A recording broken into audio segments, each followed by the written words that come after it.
ዓለም ሁሉ ባይወድህ ዓለም ሁሉ ቅና ባይሰጥህ አንድ የሚወድህ አለ። እግዚአብሔር ከወደደሽ አይበቃሽም እንዴ? አምላክ በአምላክ ከተፈቀርክ ሌላ ምን መጨመር ፈለግ? ሌላ ፍቅር ለምን ያደክመሃል? ዋጋ በጣም ውድ፣ ከኤመራልድ በላይ ነህ፣ ከእንቁ በላይ ነህ፣ ከወርቅ በላይ ነህ። በክርስቶስ የከበረ በወርቅ ደሙ የተዋጀህ አንተ ተነጻጻሪ፣ ተወዳዳሪ፣ ተፎካካሪ የሌለ እንዴት ነው ራስን ዋጋ ቢስ አድርገህ መቁጠር የጀመርከው? ወዳጄ ራስን ጥላ ሲልህ ከኔ በላይ እኔን የሚወደኝ አምላክ አለ በለው። ሙት ካለህ እመነኝ ከክርስቶስ ጋር ሕያው ሆናለሁ በለው። ስራ ስታጣ ራስን እንዳታጣ። ስራ ማጣት እግዚአብሔርን ማጣት አይደለም። ነገ ሌላ ቀን ነው፣ ነገ ይቀየራል። እልፍ ስትል ብዙ እልፍ ይገኛል። ለእግዚአብሔርና ለጊዜ መስጠት ልመድ። ብዙ ወጣቶች የኔ ነህ የሚል ይፈልጋሉ። የተወደዳችሁ ኦርቶዶክሳውያን፣ እኛ የኔ ነህ የሚል አምላክ ያለን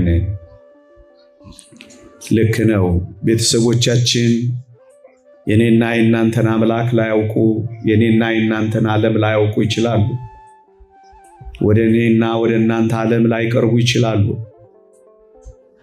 ግን በእርግጠኝነት የኔና የናንተን ዓለም የሚያውቅ እግዚአብሔር አለ።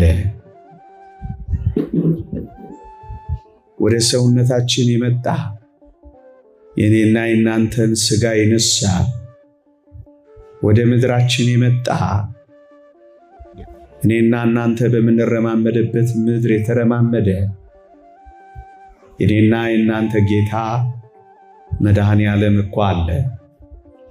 እሱ የኔና የናንተን ዓለም በሚገባ ያውቀዋል። ምዕመናን፣ እውነት እንነጋገር ከተባለ ጌታችን እኔና እናንተ የማናውቀውን ዓለማችንን እንኳን ያውቀዋል። ከኔና ከናንተ መካከል በረት የተወለደ ማን አለ? ከኔና ከናንተ መካከል በጎችና ላሞች የተነፈሱበት የተወለደ ማን አለ? ከኔና ከናንተ መካከል ሽታና ክርፋት ውስጥ የተወለደ ማን አለ? ወጣቶች እመኑኝ፣ እኔና እናንተ የማናውቀውን ዓለም እንኳን የሚያውቅ የኔና የናንተ ጌታ አለ። እናንተ በረትን አልቀመሳችሁም፣ እሱ በረታችንን እንኳን ሳይቀር ቀምሶታል። እናንተ ተራቁታችሁ አልተወለዳችሁም። በእርግጠኝነት የሚለበስ ጨርቅ ያጣ እንኳን ጌታ አለ። እናንተ ጽዱ በሆኑ የጤና ጣቢያዎችና ኬላዎች ተወልዳችሁ ይሆናል። እጅግ ጸያፍ በሆነ ቦታ የተወለደ የኔና የናንተ አምላክ አለ። ዓለማችንን ያውቀዋል ብቻ አይደለም፣ አሁንም እነግራችሁ እኔና እናንተ የማናውቀውን ዓለም እንኳን ያውቀዋል። ጸያፉን ዓለማችንን እንኳን ቀምሶታል። እሱ ነው የኔ ነህ የኔ ነሽ የሚላችሁ። እንዴ መቃብራችንን እንኳን ሳይቀር ቀምሶታል ስላችሁ፣ አፈራችንን እንኳን ሳይቀር ቀምሶታል ስላችሁ፣ ድንጋያችንን እንኳን ተንተርሶታል ስላችሁ፣ ሰውነታችንን፣ ምድራችንን፣ በረታችንን ብቻ እንኳን አይደለም መቃብራችንን እንኳን አይቶታል። ዓለማችንንማ በደንብ ቀምሶታል ወገኖቼ። ታዲያ ማን ነው ብቻዬን ነኝ ሊል የሚችል? ወጣቶች፣ አንዳንዶች ስሜቶቼን የሚጋራኝ ዝንባሌንና ፍላጎቴን እንኳን እውቅና የሚሰጠኝ የሌለ እኮ ብቸኛ ነኝ፣ ብላችሁ ልታስቡ ትችላላችሁ።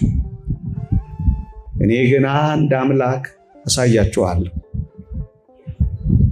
የኔ ነህ የሚላችሁ አምላክ ከኃጢአት በቀር በነገር ሁሉ እንደኛ የተፈተነ ነው ይላል መጽሐፍ ቅዱስ። ወጣቶች እየተፈተናችሁ ከሆነ እናንተ ከተፈተናችሁት ፈተና በላይ የተፈተነ ክርስቶስ የኔ ናችሁ ይላችኋል። ምናልባት በዚህ ዘመን በብዙ ነገር ተትታችሁ ከሆነ ስለ እኔና ስለ እናንተ የተተወ አምላካችን የኔ ነህ ይላችኋል። ምናልባት ተክዳችሁ ሆድ ብሷችሁ ከፍታችሁም ከሆነ እንደ ክርስቶስ ያለ የተካደ ማን አለ? እያፈቀራችሁ ተጠልታችሁ ከሆነ እያፈቀረ የተጠላ እንደ ጌታችን ያለ ማን አለ? እመኖኝ፣ ከሁላችንም በላይ የተተወ አንድ አምላካችን አለ። መተውህን ቀምሶታል። ስለዚህ ስትተው ይራራልሃል። የእግዚአብሔር ቃል ከኃጢአት በቀር በነገር ሁሉ እንደኛ ስለተፈተነ ይራራልናል ይላል። ለምንድን ነው ይራራልን?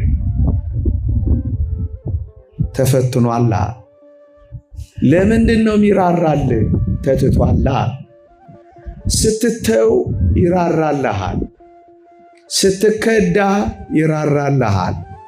ስትፈተኝ ይራራልሻል። ከኃጢአት በቀር በነገር ሁሉ እንደኛ ስለተፈተነ ይራራልናል። ምዕመናን እንዴት ይተወናል? እስከ ሞት ድረስ ታምኖልን፣ እስከ መስቀል ድረስ ሞቶልን እንዴት ይተወናል? ለዚህ ነው ተቤዥቼሃለሁ እንዳትፈራ። ይህ ምንኛ ያጽናናል ወገኖቼ። ስለቀመሰ መከራን ስለተቀበለ ፈተናን ስለቀመሰ መከራ ስትቀበል አብሮ ይሆናል። በፈተና ውስጥ ስታልፍ አይተውህም፣ ይደግፈሃል። ይህ ምንኛ ያጽናናል። ታዲያ ማን ነው?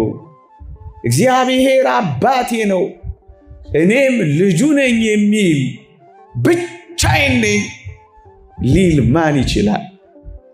የተወደዳችሁ ክርስቲያኖች፣ አንዳንድ ጊዜ በተለይ ወጣት ስንሆን ተሰጦቻችንን፣ ቁመናዎቻችንን፣ ተክለ ሰውነታችንን፣ ችሎታዎቻችንን፣ ክህሎቶቻችንን ሚያደንቅልን፣ ሚያጨበጭብልን፣ ዕውቅና ሚሰጠን፣ ሪኮግኒሽን ሚሰጠን ሰው እንፈልግና አንዳንዴ እናጣለን። ያን ጊዜ በታችነት ይሰማንና ሆድ ይብሰናል። ማንም እኮ ዕውቅና አይሰጠኝ፣ ማንም እኮ አያደንቀኝ፣ ማንም እኮ አያዳምጠኝም፣ ማንም እኮ ቁም ነገሬ አይለኝም። የብዙ ወጣቶች ሆድ ብሶት ነው። ማንም ስለ ማንነቴ እንኳን ግድ የሚለው የለም። የብዙ ወጣቶች የዘመናችን ጩኸት ነው። እኔ ግን እውነቱን ልንገራችሁ፣ አንድ አለላችሁ ግሩምና ድንቅ አድርጎ የፈጠራችሁ። እስኪ ልጠይቃችሁ፣ እንደኔና እንደናንተ ይህ ዘላለም አምላክ በእጁ አፈር ዘግኖ የፈጠረው ማን አለ? እስኪ ኤው እንዴ ማንን በእጁ አፈር ዘግኖ ፈጠረ መሰለህ? እኔን እናንተን ነው እንጂ። መላእክትን እንደዚህ የፈጠረ ይመስልሃል? መላእክት የተደነቁበት ፍጥረት አንተ ነህ። ለማሞካሸት እንዳይመስልህ፣ ከምናገረው በላይ ነው፣ አቅም ስለሌለኝ። መላእክት ክንፎቻቸውን የዘረጉለት ያጨበጨቡለት፣ ከሰማይ መጥተው ቤተልሔም የዘመሩለት ላንተ ነው። እንዴ በእጁ አፈር ዘግኖ ብቻ አይደለም፣ በእጁ ችንካር ተክሎ የፈጠረህ እኮ አንተን ነው በአዲስ ፍጥረት። ለማን ወረደ ይመስልሃል? ለአንተ አይደለ? ለመላእክት ተደርጓል፣ ለእንስሳት ተደርጓል። ለማን አደረገው? እግዚአብሔር። እንዲህ ይላል ነብዩ፣ አብረነው እንዘምር እስኪ። ግሩምና ድንቅ አድርገህ ፈጥረኸኛልና አመሰግንሃለሁ። እንደ ሰው ያለ ግሩም ፍጥረት ምድር ላይ ያለ ይመስልሃል? ምድር እንደ ሰው አይታ አታውቅም። አንተ በጣም ውብ ነህ። ምንም ሳይጨመርብህ ውብ ነህ። ምንም ሳትቀባባ ውብ ነህ። ምንም ጨርቅ ሳትጥል ውብ ነህ። ውብ ነህ። ውብ ነህ። የእግዚአብሔር እጆች ያረፉብህ ምርጥ ሸክላ ነህ። እሱ ሰሪ። ከዚህ በላይ ምን ውበት አለ? ከላይ ደም ግባት ይልቅ የነፍስ ንጽህና ያለህ ውብ ነህ። እግዚአብሔር የሞተልህ ውብ ነህ። ታዲያ ማን ነው? ለምንድን ነው ጥቂት ሰዎች ስላላጨበጨሁልህ፣ ስላላደነቁ፣ ስላላሞገሱ ለምንድን ነው የሚከፋ? ለምንድን ነው ሆድ የሚብስ?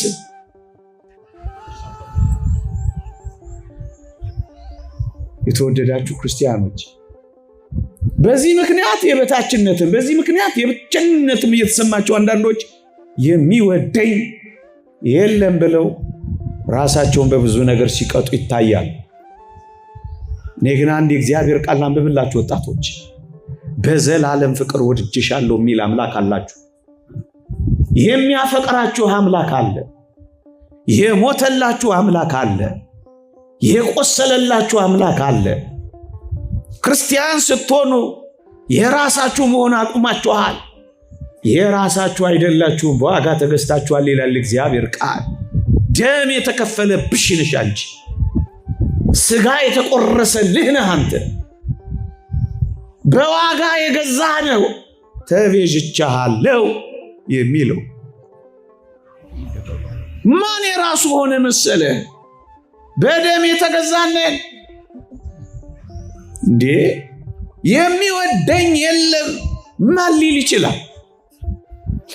በዘላለም ፍቅር ወድጄሻለሁ፣ እስከ ሞት ድረስ አፍቅሬሻለሁ፣ እስከ መስቀል ድረስ ወጥቼልሃለሁ፣ ሰንበር በሰንበር ሆኜልሃለሁ። በአፌ ደም፣ በአፍንጫዬ የደም ጎርፍ ወርዶልሃል። ላንተ ነው ይሄ ተከፈለው። የሚወደኝ የለም። ይህ እንዴት ሊሰማ ይችላል? በጣት የሚቆጠሩ ሰዎች ስላልወደዱህ ለምን ይከፋል? ለምን ሆድ ይብስሃል? ወደው የሚጠሉ፣ አፍቅረው የሚተዉ፣ አሞግሰው የሚተቹ፣ አቅፈው የሚያንቁ፣ ስመው የሚነክሱ ሰዎች ስላላፈቀሩህ፣ ስላልወደዱህ ለምንድን ነው ሁሉ ነገር ጭልም የሚልብህ? ሁል ጊዜ መስቀል ላይ ስላንተ የተሰቀለውን ስታስብ ደስ ይበል። ዓለም ሁሉ ባይወድህ፣ ዓለም ሁሉ ዕውቅና ባይሰጥህ አንድ የሚወድህ አለ። ቅዱስ አትናቴዎስን ዓለሙ እኮ አይወድህም አሉት። ቅዱስ አትናቴዎስም እንዲህ አለ፣ ንገሯት እኔን አልወዳትም አለ። ክርስቶስን ያልወደደች ዓለም እንዴት አንተን ትወድሃለች? ትውደደኝ ካልክ ከተለማመጥካትማ ክርስቶሳዊ መሆን ታቆማለህ። እኔን ከጠሉኝ እናንተንም ይጠላሉ ነው የሚለው። እንዲገለበጥ ለምን ትፈልጋለህ? አንድ የሚወድህ አለ። እወድሃለሁ የሚል አታምነው እንዴ? ታዲያ ለምን ክርስቲያኖን ከወድሃለሁ የሚለውን ቃል ካላመንከው?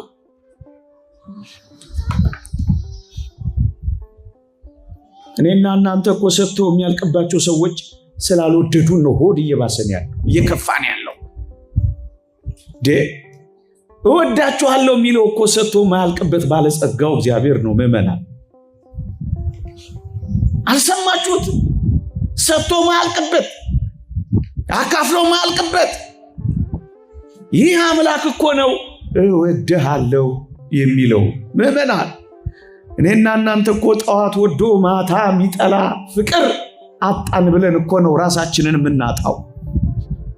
መለወጥ የሌለበት ፍቅር ይወደናል። ምዕመናን ስንት ጊዜ በኃጢአት ምክንያት ተለውጠንበታል። አንድ ቀንም አልተለወጠብንም። ስንት ጊዜ ጀርባችንን አዙረንበታል። አንድ ቀንም ፊቱን አላዞረብንም።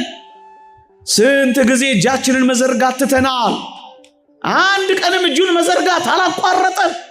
ስንጠላው ወደደን፣ ስንሸሸው ተከተለን። የማይለወጥ ፍቅር። እንደውም እንዴት ተለወጥሽብኝ ነው እኮ የሚለው።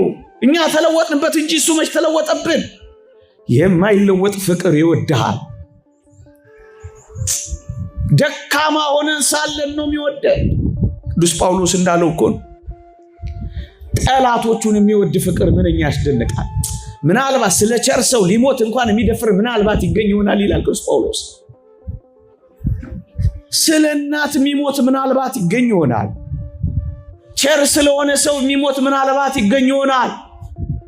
ስለ ጠላቱ የሚሞት ማን ይገኛል? እንዲህ አይነት አምላክ ነው የሚወድህ። መለወጥ የሌለበት ፍቅር፣ ወረት የሌለበት ፍቅር። ወረተኛ ፍቅር አጣሁ ብለን አደለኛ አንዳንድ ነገር በራሳችን ላይ የምናደርገው። ወረት የሌለበት ፍቅር። ይሄው ዓለምን ካፈቀረ ስንት ዘመን ሆነው። ስለኔና ስለናንተ ተሰቅሎ እጆቹ ከቆሰሉ ስንት ዘመን ሆነው። ይሄው ስለኔና ስለናንተ እየፈለገ ስንት ዘመን ሆነው። አይኖቹ እየተንከራተቱ ስንት ዘመን ሆነው። ዘማሪ ይልማ እንዳለው በቅድስቱ በኩል በምትቆምበት በቅዳሴ ጊዜ አይኖቼ ስላጡ ፈልገው ይዞኛል ትካዜ እንዳለው ስንት ዘመን ትካዜ ያስያዝ ነው። ሁሌ ፈልገና ወረት የሌለበት ፍቅር ያፈቅረናል። በጣት የማይቆጠሩ ሰዎች ፍቅር አጣን ብለን ራሳችንን ማጣት አለብን። ተስፋ መቁረጥ አለብን። ምድር የጨለመችብን ሊመስለን ይገባል። አድሎ የሌለበት ፍቅር ነው የሚወዳችሁ የሚወደን። እናት እንኳን ልታዳላ እንደምትችል አውቃል። አባት እንኳን በፍቅር ሊያዳላ እንደሚችል አውቃል። እናት እንኳን ጀርባ የምትሰጠው ፍቅር ሊኖር እንኳን እንደሚችል አምናለሁ። ይህ ግን ማዳላ ፍቅር አይገርምም? ማዳላ ፍቅር እኔንማ በጣም የሚመስጠኝና ሁሌ የሚገርመኝ ደማቸውን ያፈሰሱትን ላባችንን እንኳን ማፍሰስ ካቃተን ጋር እኩል የሚወድ ፍቅር አይገርማችሁ? ስለሱ ተነጥፈውለት በፈረስ ጭራ ታስረው እንደተጎተቱ ከነ ሰምርኔሱ ሊቀ ጳጳስ ከነ ፖሊካርፐስ ጋር ምንጣፍ እንኳን ያላነጠፍነውን እኛን እኩል የሚያፈቅር ፍቅር አይገርማችሁ? መንኮራኩር ከተፈጨው ከቅዱስ ጊዮርጊስ ጋር እኩል የሚያፈቅር ፍቅር፣ ዓለምን ትተው ከመነኑት ጋር ትጋሃ ሌሊት መንኖ ጥሪት ካላቸው ጋር የምናንኮራፋውን የምናድረውን እኩል የሚያፈቅር ፍቅር፣ አድሎ የሌለበት ፍቅር ይወደናል። የሚወደኝ የለም። ማን ደፍሮ ይሄ ሊናገረው ይችላል? ወገኖች እግዚአብሔር ከወደደሽ አይበቃሽም እንዴ?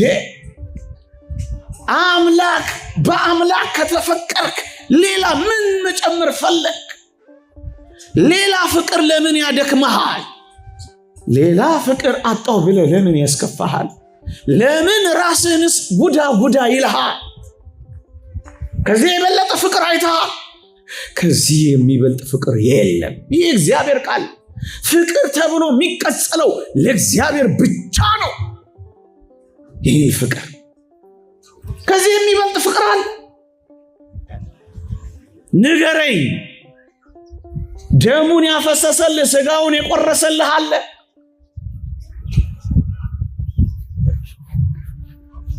ማን አለ?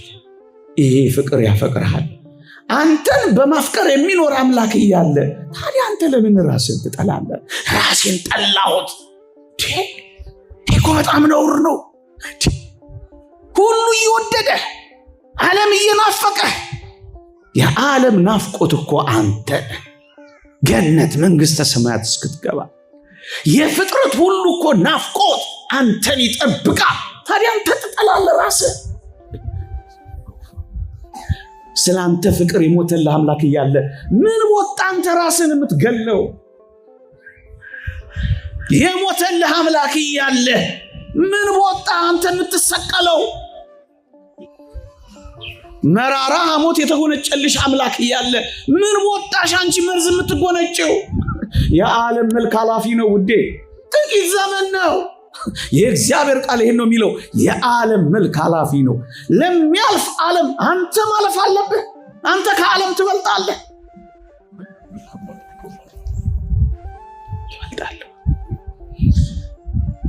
ወጣትነቱን ለአንተ የሰጠ አምላክ እያለ ይሄን ምርጥ ወጣትነትን ለዲያብሎስ ትሰጣለህ።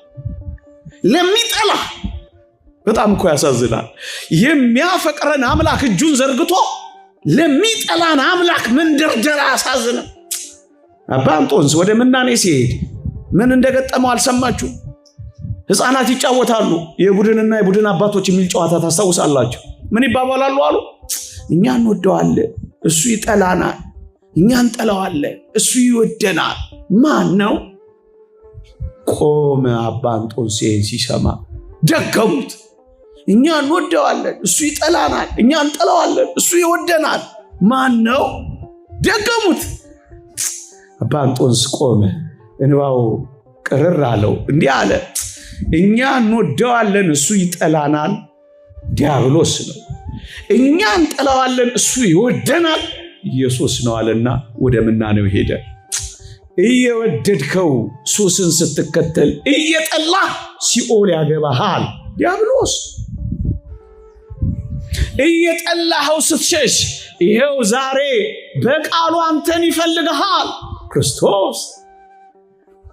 እየጠላኸው እሱ ግን ይወድሃል። እሱ ሁሌም ያፈቅርሃል። ስትለወጥበት አልተለወጠም። እየወደድከው የእሱን ሥራ ስትፈጽም እየጠላህ ዲያብሎስ ግን ሲኦልን አዘጋጅቶልሃል። ታዲያ ወጣትነትን ለሞተልህ ወይስ ለሚገልህ? ለሚያፈቅርህ ወይስ ለሚጠላህ? ለሞተልህ ወይስ እንድትሞት ላደረገ? ምርጫው አንተ ነው። ተረት አይደለም እናወራው። ይሄ የዘላለም እውነት ነው። የማንደራደርበት እውነት ነው። እግዚአብሔር ይወደናል። ወዳጆች፣ አንዳንድ ወጣቶች ቅድም ያልኳችሁን ብቸኝነትም የበታችነትም ያለመወደድም ይሰማንና እንደውም አንዳንዴ ዋጋ ቢስ ነን፣ ምንም ዋጋ እንደሌለናስ እኔ አሁን ምን ዋጋ አለኝ እዚህ ዓለም ላይ? አኗኗሪ እንጂ ኗሪ ነኝ እዚህ ዓለም ላይ። ወዲህ ብሰናል ጨርቅ ስላልቀየርን ወይም ሌላ ነገር ሞቅ ደመቅ ያለ ያሸበረቀ ነገር ስለሌለን የኖርን ያልመሰለን ብዙዎች እንዳለን አውቃለሁ። ወዳጄ ልንገርህ፣ ክርስቶስ ምንም አስተባባይ አይደለም። ልብስ እጅግም ብዙ ድንቅ ነገር እንዳልሆነ ሊያስተምረን በአንድ ልብስ ነው እችን ምድር የጨረሰው። በአንድ ልብስ በጣም ብርቅ ላልሆነ ነገር ነው እኔና እናንተ አቅላችንን እየሳትን ያለነው። ምን ብርቅ ነው? ምን ድንቅ ነው? ዓለም እኮ ለምን ልብስ እንደምትቀያየር ታውቃለህ? ስለምትሰለች ነው። ዓለም ለምን በብራንድ እንደተጨናነቀች ታውቃለህ? ስለምታረጅ ነው። የማረጅ ውበት እግዚአብሔር ጋር፣ የማይረፍድ ደምግባት እግዚአብሔር ጋር። ሞዴል የለ፣ ብራንድ የለ፣ ትናንት ዛሬ ለእስከ ዘላለም ያው ሁሌ አዲስ ማለዳ ያው። ታዲያ እንዴት ነው ዋጋ ቢስ ነኝ የምትለው? በሞቴ እውነቱን እንነጋገር። ዋጋህን ካላወቅ ዋጋህን ልንገርህ። ዋጋህ የዘላለም ደምና ቀራንዮ። ክርስቲያን ዋጋ ቢስ ነኝ ሲል አያሳዝንም? እንደኔና እንደናንተ ዋጋ የወጣበት የለም። ጥልቀቱ ምጥቀቱ ለመታወቅ የሚያልፍ የክርስቶስ ፍቅር ዋጋችን።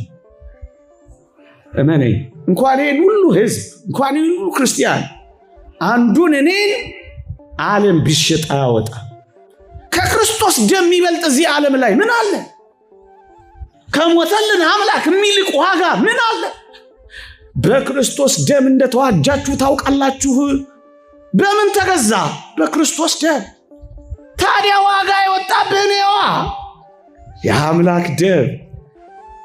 ዋጋ የለኝም ጨክነህ ዋጋህን አላወቅከው። ዋጋ እመነኝ እንደ ቡቲክ ተለጥፎብህ አታውቀው። መስቀልህ እኮ ዋጋህ ነው። ዋጋህ ነው እኮ ይሄ መስቀል። ዋጋህን ለጥፈህ እንዴት ዋጋህን ነው የማታውቀው? ተነቅሰው እንዴ ተጠልፈው ቀሚስሽ ላይ ይሄው ሰቅለ ነው ጉልላታችን ላይ ዋጋችንን አናውቀው። ይሄው በእጃችን ይዘን ዋጋችንን አናውቀው። ዋጋህን ማወቀው ዋጋ እመነኝ።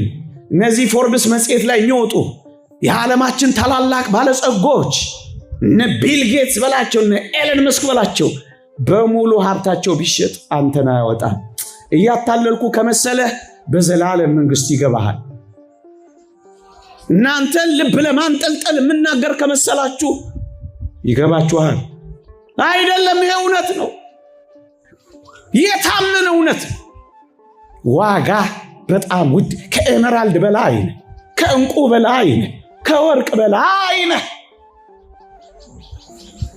በክርስቶስ የከበረ በወርቅ ደሙ የተዋጀህ አንተ ተነጻጻሪ፣ ተወዳዳሪ፣ ተፎካካሪ የሌለ እንዴት ነው ራስን ዋጋ ቢስ አድርገህ መቁጠር የጀመርከው? ወዳጄ ዋጋ የለህም ሲልህ ይሄ ምናምን የዓለም ዋጋ በሚያወጣበት የዚህ ዓለም ምግብ ዋጋ የለህም ሲልህ አሜን ትላለህ። የተባበሩት መንግስታት በለው ምናምን ጂዲፒ ምናምን እያወጣ ዋጋ ቢስ ነህ ሲልህ አሜን ትላለህ። እግዚአብሔርን ትሰማለህ ወይስ ይህን ዓለም ታደምጣለህ? ዋጋ ልዩ ነው። የጸጋ ልብስ ኢየሱስ ክርስቶስን ከለበስክ በኋላ በልብስ ዋጋ ቢስ ነህ ቢልህ ምን ያደክማል? ምን ዘለስ ያደርግሃል? ኪስ ስላልሞላ ነው። ልብ በፍቅር እግዚአብሔር ከሞላ ይበቃሃል። ቤት ስላልገነባህ ነው። መንግስተ ሰማያት ካለ ይበቃሃል።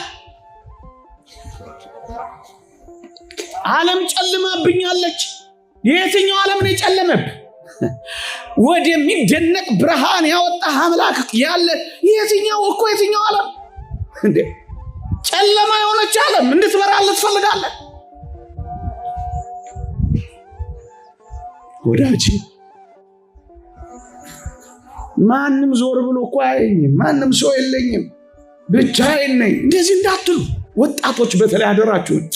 አጠገባችሁ ያለውን ላስተዋውቃችሁ በሞቴ እንዲህ ይላል እግዚአብሔር ቃል፣ እንደ ደመና ዙሪያችንን የከበቡን ምስክሮች አሉልን ይላል ቅዱስ ጳውሎስ።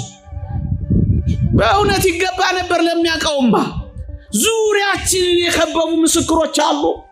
ወንድሞቻችን ሰማዕታት፣ ማር ይስሐቅ እንደተናገረው መላእክት ታላላቅ ወንድሞቻችን ናቸው፣ ራርተው ያዝኑልናል ይላል። መላእክት የከበቡ አንተ ብቻ እንደወግ ታስባለህ? ሰማዕታት የከበቡ አንተ ብቻህን እንደሆን ታስባለህ? ዋጋ ቢስ ነኝ ትላለህ፣ ሰው የለኝም ትላለህ። አልቀመስነውማ፣ አላጣጣምነውማ፣ አልተረዳነውማ። ቅዱስ ጳውሎስን እስኪ ታላቅ ወንድምህን ላሰማህ ምን እንደሚል ታውቃለህ?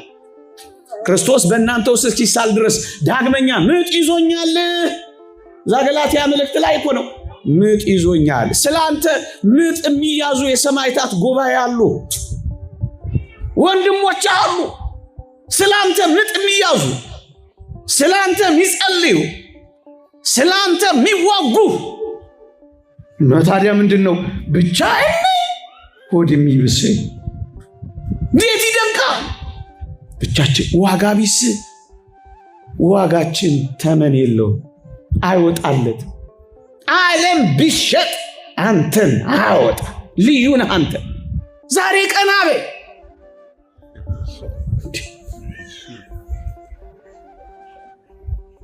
አንዳንድ ሰዎች ይህን ስናገር ይሄ ሰውዬ አብዶ ነው እንዴ እንደዚህ የሚያወራው? አልገባውም ያለንበት ህይወት፣ የምንቀበለው መከራ፣ የምንፈተነው ፈተና፣ የምንኖርበት ኑሮ አውቅም እንደዚህ ያለ የሚነግረን ልትሉኝ ትችላላችሁ። አንዳንድ ወጣቶች በደንብ አድርገው ያውቀዋል። ስለምረዳው ነው እንድትረዱ ምጮኸው። በሞቴ መከራችሁንም አውቀዋለሁ። እንደውም ከአንዳንዶቻችሁ የበለጠ ልፈተን ሁሉ እችላለሁ።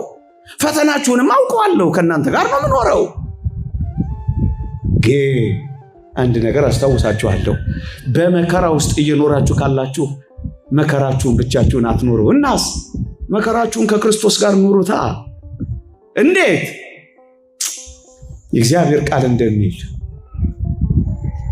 አብረን እንድንከብር፣ አብረን መከራ ብንቀበል፣ አብረን ደግሞ እንወርሳለን። አብረን ብቻህን ሆነህ አትነፍርቅ ወዳጅ። ከክርስቶስ ጋር ኑር። ብቻችሁን ሆናችሁ አታጎራው። ከአምላካችሁ ጋር ኑሩ። አብረን መከራ ከተቀበል ክብሩ መከራው የክብር በር ነው የሚሆነው። የክብር በር ደግሞ አለው። አብረን ይሄ ዘመን መከራ አለው። አብረን ነው ከክርስቶስ ጋር መከራውን እንቀበላለን ይላል። ከክርስቶስ ጋር ተሰቅያለሁና እኔም አሁን ሕያው ሆኜ አልኖርም፣ ክርስቶስ ግን በእኔ ይኖራልና አሁንም በሥጋ የምኖርበት ኑሮ በወደደኝና ስለ እኔ ራሱን በሰጠው በእግዚአብሔር ልጅ ላይ ባለኝ እምነት የምኖረው ነው። ብቻዬን አልሰቀልም ከክርስቶስ ጋር። ብቻህን ለምን ትሰቀላለህ? ምን በወጣ? ይልቅ ሥጋን ከክፉ መሻቱና ከምኞቱ ጋር ስቀለው እንጂ ብቻህን ለምን ትሰቀላለህ? አብረን እኔ ዛሬ በራሴ የምኖረው ኑሮ አይደለም፣ ከክርስቶስ ጋር የምኖረው ኑሮ ነው ይልልሃል ቅዱስ ጳውሎስ። ከክርስቶስ ጋር መኖር ለምን ብቻህን? መከራህን ከአምላክ ጋር አብረኸው ከኖርክ መከራህን የሚሸከምልህ እሱ ነው። እንዳትረሳ። አንድ ሰው እንዲህ አደረገ ይባላል። ታስታውሳላችሁ? አንድ ረጅም መንገድ ይሄድላችሁና ልዩ ጥሩ መንገድ እየተጓዘ የሁለት ሰዎች ኮቴ ያያል። ደግሞ አለው ሌላም ኮቴ፣ የእግር ኮቴ ያያል የአንድ ሰው። ከዛስ የራሱንም ኮቴ ያያል። ከዛ ምን አለ? እሰይ አምላኬ ከኔ ጋር ነው ብሎ ደስ አለው። ኮቴውን ስላየ ጥሩ መንገድ ላይ ኮቴው ነው። ከዛ ዳገት ሲወጡ ኮቴው አለ። እሰይ ጌታዬ ከኔ ጋር ነው አለ። እንደገና ዳገቱን አልፈው ቁልቁለቱን ሲጀምሩ ኮቴው አለ። እሰይ ደስ አለው። አረ ኮቴውም አሁንም አለ። እግዚአብሔር ከኔ ጋር ነው፣ ጌታዬ አብሮኝ እየሄደ ነው አለ። መጨረሻ ላይ በሞትና በሕይወት መካከል የምታደርግ አንዲት ከባድ መንገድ ላይ ደረሰ። ያን ጊዜ ደስ አለው፣ ምክንያቱም እግዚአብሔር አብሮኝ አለ። ኮቴውን አየ። እግዚአብሔር ከኔ ጋር አለ ብሎ ዞር ሲል ያ የእግር ኮቴና ዳና የለም። እንደ እግዚአብሔር ሜዳ ሜዳውን አብረኸኝ፣ ጎዳናውን አብረኸኝ፣ በሞትና በሕይወት መካከል ስደርስ የት መለየት ነው? ወዴት መሄድ ነው? እግዚአብሔር የዚህ የመልካም መንገድ አካሄድ ወዳጅ ብቻ ነው። ማጉረምረም ጀመረ። ኮቴ ሲያይ የአንድ ሰው ኮቴ ብቻ ስላየ በኋላ ላይ ድምፅ ሰማ። ልጄ አሁን የምታየው ኮቴ አንተ መስሎህ ነው አለው። እናስ ብሎ ተቆጣ። አንተ የት ሄደህ ነው አለው። ልጄ አሁን የምታየው ኮቴ አንተ አይደለም እና የማን ነው? የኔ ነው አለው። እንዴ እኔስ የት ሄጄ ነው አለው። አንተን ደግሞ ልጄ ተሸክሜህ ነው አለው። አዎ ተሸክሞ ስንት ዘመን እንዳለፈ ለምን ትረሳዋለህ? እንዳልተደረገለት ሰው ለምን ያሁኑ ዘመን ትረሳለህ? ወዳጄ ተሸክሞናል። ስለዚህ ራስህን ጥላ ሲልህ ከኔ በላይ እኔን የሚወደኝ አምላክ አለ በለው። ሙት ካለህ እመነኝ ከክርስቶስ ጋር ሕያው ሆናለሁ በለው። ተሰቀል ሊልህ ይችላል። አንዳንድ ሰይጣን መጥቶ ከክርስቶስ ጋር እንጂ ብቻዬን ተሰቅዬ ምን አመጣለሁ አትለው። ራስን አጥፋ ሲልህ ከክርስቶስ ጋር እንጂ እኖራለሁ አፉን አታስይዘው። አሁን መከራህን ከክርስቶስ ጋር አሳልፈው። አንዳንዶች ፈተናችንንስ እንዴት እናሳልፈው ይላሉ። እሱን ተናግሬ ያበቃለሁ፣ እንዳይመሽብን ጠቀልለዋለሁ። መከራውን ከክርስቶስ ጋር ካሳለፍከው ፈተናህንማ በቅጡ እንነጋገር እንጂ ወዳጄ። ክርስቲያን ከሆንክ ላትፈተን ነው።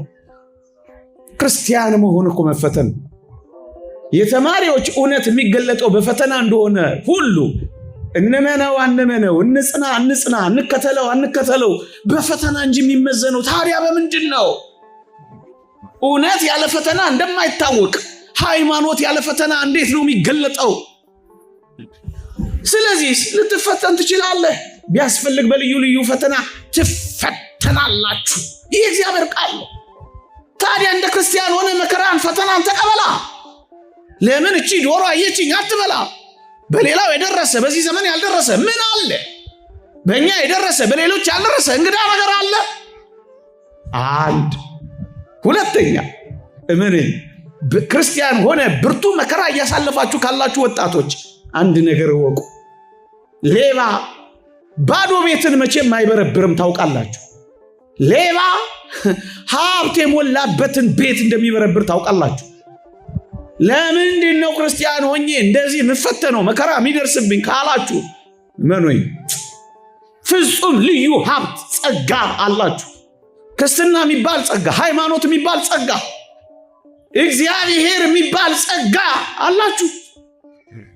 ባዶ ቤት አይደላችሁም። ሃይማኖት ስላላችሁ ትፈተናላችሁ እና ሰይጣን ዝም ብሎ ሊያያችሁ ትፈልጋላችሁ። ማንን እንዳየ ነው የሚያይ? ይጎነትልሃል፣ ይፈትንሃል፣ መከራ ያጸናብሃል፣ ይደቁስሃል። እንዳትረሳ ጸጋ ስላለ፣ ባዶ ቤት ስላልሆንክ፣ በሀብት ስለተሞላ።